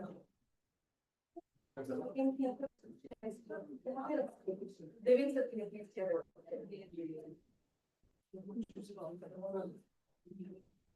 So जब तक ये chairs थोड़ा settle हो रही है, मैं आपको बता देती हूँ हम क्या करेंगे। I kind after this book I'll count 3, 2, 1 and then we'll unwrap the books and we'll clap. ठीक है? And then we'll talk about the book थोड़ा, और मैं आपको बताऊंगी what was the experience working with Dr. Snehal. आपने उनको बोलते हुए सुना, मैंने उनके साथ काम किया है। So it has been a truly great experience which I'll be sharing after this video. So I want you to listen to this video because इस वीडियो में वो मैसेज है जो हम बुक के थ्रू देना चाहते हैं. बुक पढ़ने में थोड़ा ज्यादा समय लगेगा. I've tried put it in 2 and 3 minutes. So let's start the video, please. There are moments in life when hope feels learning to fear. A simple dream feels too far away. But in those moments, something beautiful happens. A woman closes her eyes, places her hand on her belly, and whispers, I will try again. And this time, I won't let hope slip away. A man sits beside her, holding silence like a promise. And slowly, something shifts, not in the body, but he is in places no scan can see. And the world overlooks. This journey is medical, it's emotional, it's spiritual, and it's the quiet courage of people who wake up every morning and choose hope again.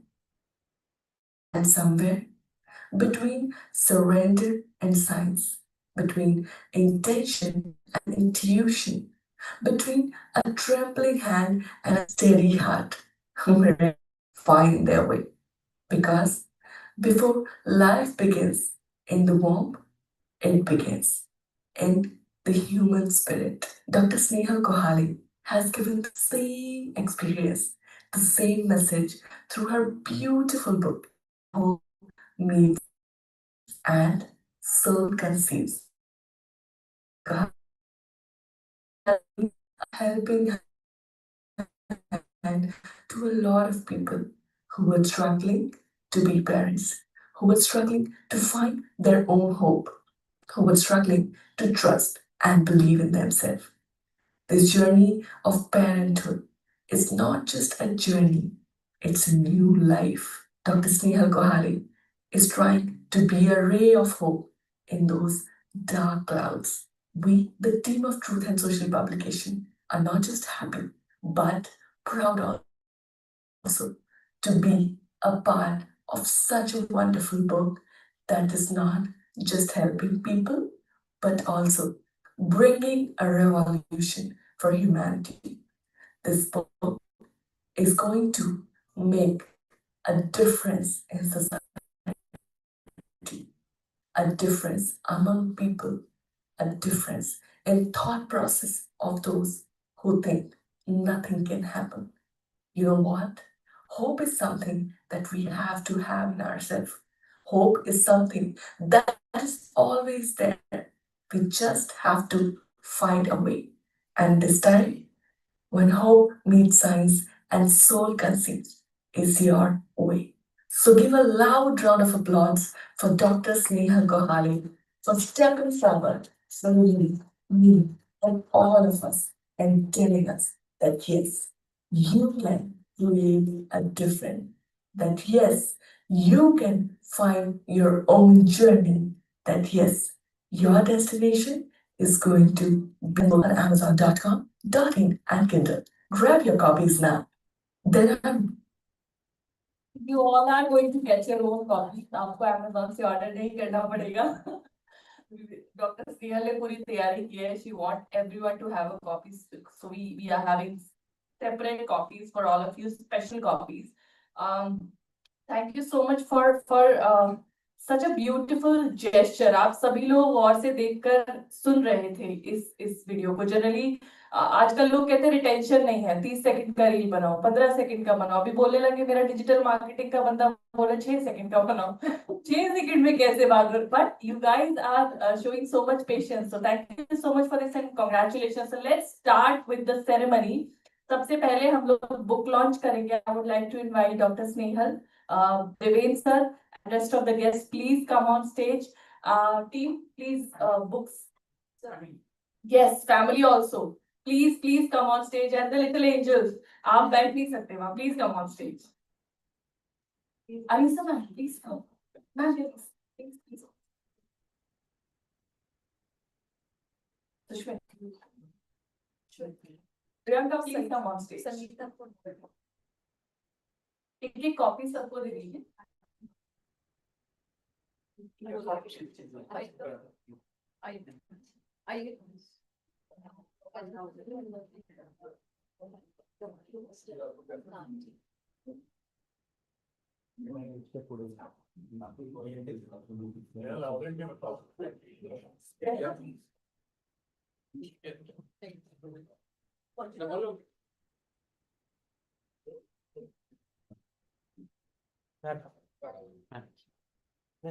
हमारे यहाँ कहते हैं stage छोटा हो चलेगा, दिल बड़ा होना चाहिए. कोई बात नहीं, जगह बना लीजिए please. So what we'll be doing here? With the count of 3, I'll say 3. You have to say 3. Then I'll say 2. आपको 2 बोलना है, and then I'll say 1, and then उसके बाद we launch. Okay? 3, 2, 1. Let's go for it. Amir, give me the floor. Everyone, please clapping. तालियां बजते रहनी चाहिए. उनके हाथ में किताबें नहीं है, वो तालियां बजाएंगे.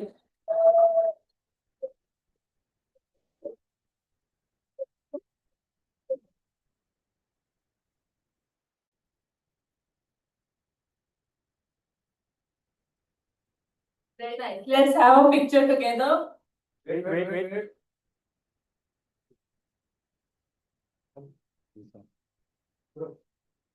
A group photo.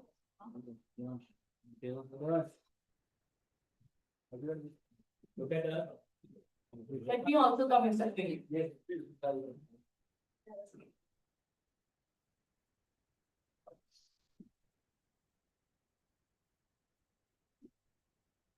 Everyone look here.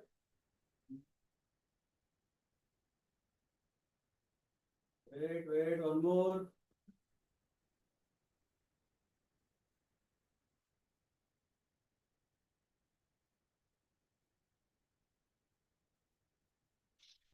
Wait. Thank you. Thank you so much, everyone. जिन लोगों ने बुक अनवील किया है, thank you so much for unveiling. And जिन लोगों ने तालियां बजाई है, थैंक यू सो मच ताली बजाने के लिए. खाली नहीं बैठना चाहिए. हमारे यहाँ कहते हैं खाली दिमाग शैतान का घर होता है. अभी इधर महाराष्ट्र में क्या बोलते हैं मुझे पता नहीं है. I have a lot of clients here in Maharashtra now. I'm planning to learn Marathi also. I've learned how to. मैं समझ सकती हूँ, but speaking, it's a very fascinating language also. Yes, please. Sir बिल्कुल sir, आप ही नाटक का शेष कुछ बचा लो.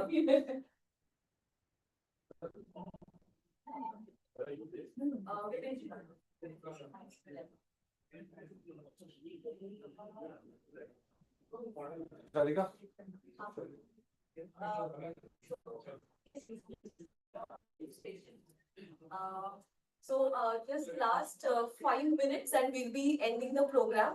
But before that, I have to give a lot of gratitude to all of you who are present here. And we have a certain special felicitation. Those who are the guests and of course my mentors, and everyone is obviously close to my heart, but because of the time and this thing, I cannot take everyone's name. But there are a few felicitations which are there and which are part of this journey, and we would like to proceed for the last 5 minutes and the ending program. So I think I request Hitanshi to go for it, and we do that.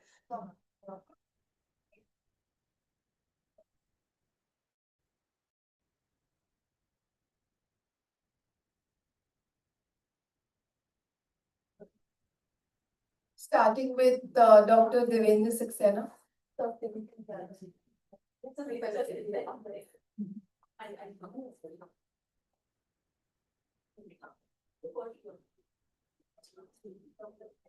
Dear sir, your life is a testament to compassion in action. With thousands of surgeries and countless lives touched, you have redefined what true service in medicine looks like.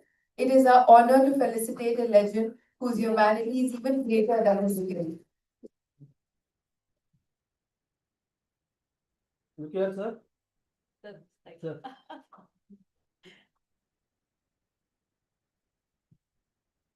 Thank you so much. Thank you so much, sir.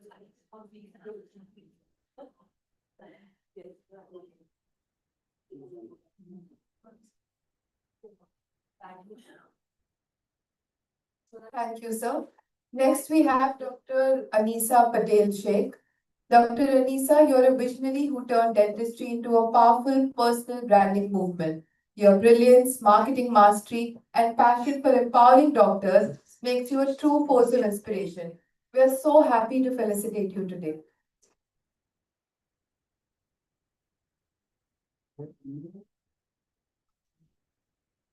Thank you. Thanks so much and happy congratulations. Thank you, Dr. Anisa. Moving on to Shilpa ma'am, your work has transformed mindsets, mornings, and lives across the world.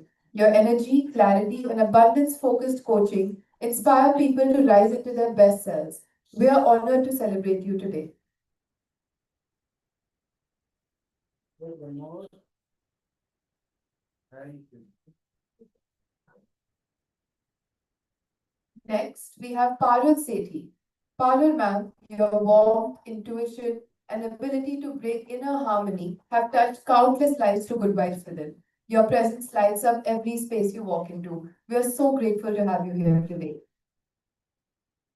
Wait.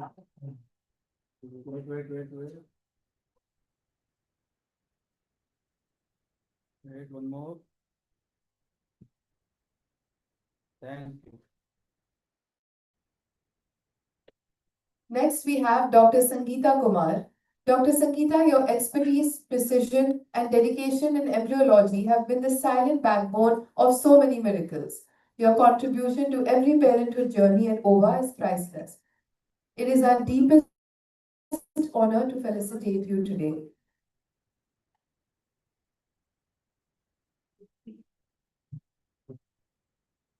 Yeah. Wait, one more. Thank you. Next, we have Dr. Vanita Galme.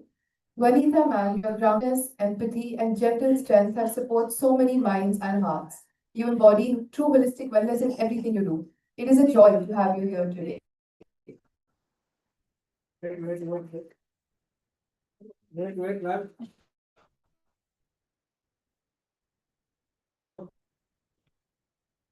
Thank you. Thank you so much and congratulations. Thank you. Next, we have Dr. Shvetambari Thakre. Your sincerity, compassion, and dedication to the nutrition angle of wellness makes you an irreplaceable part of our good vibes within family. Your energy brings comfort and strength to everyone you touch. We are honored to felicitate you. Thank you. Thank you. Can we now have Sushmit from TS Publications, please? Sushmit, thank you for believing in this book even before it was written. Your support, patience, and creative guidance helped turn a vision into reality. We are grateful to felicitate you today. Wait, one more. Thank you. Thank you so much. Can we now have Tusharika on stage, please? Tusharika, your artistic touch, attention to detail, and emotional connection with the message made this book truly come alive.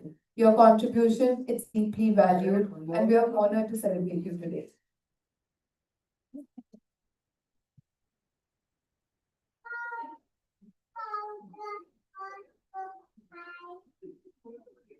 And now it's time to honor, celebrate, felicitate the star of this morning, the star of this occasion.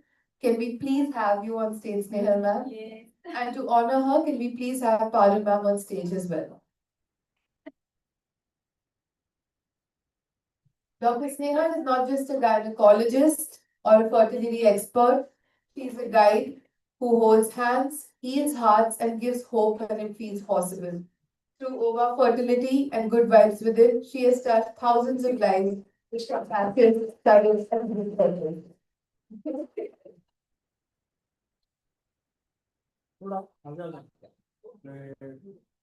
We should keep clapping for Snehal ma'am.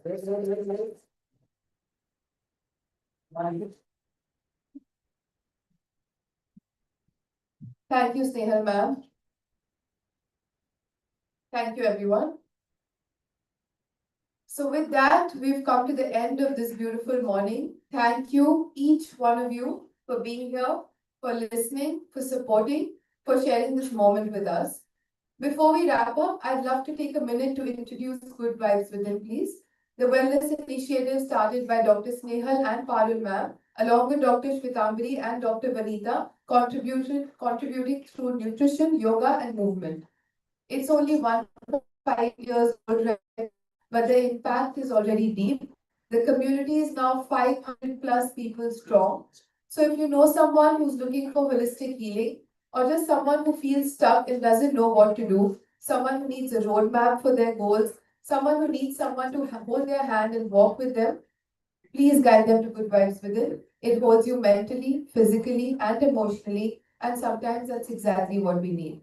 Lastly, thank you for believing in Dr. Snehal's work and for choosing to be a part of this morning that marks a new beginning. And to Dr. Snehal, congratulations. This book is going to touch more lives than you can imagine, and today is just the first page, guys. Thank you.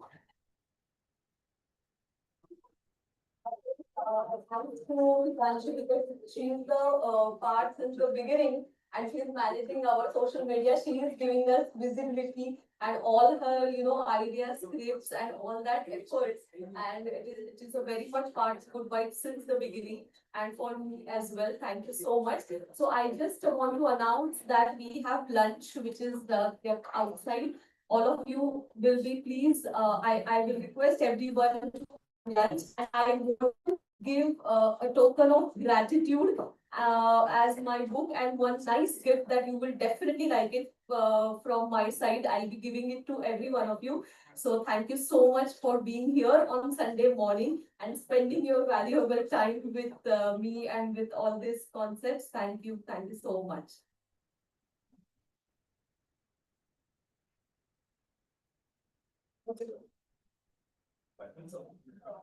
So lunch is this side, right? Okay. So this side is the lunch.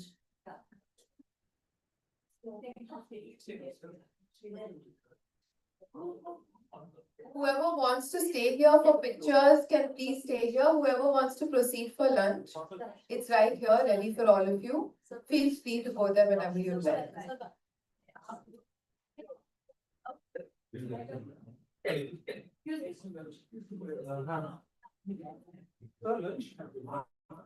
Yes, yes.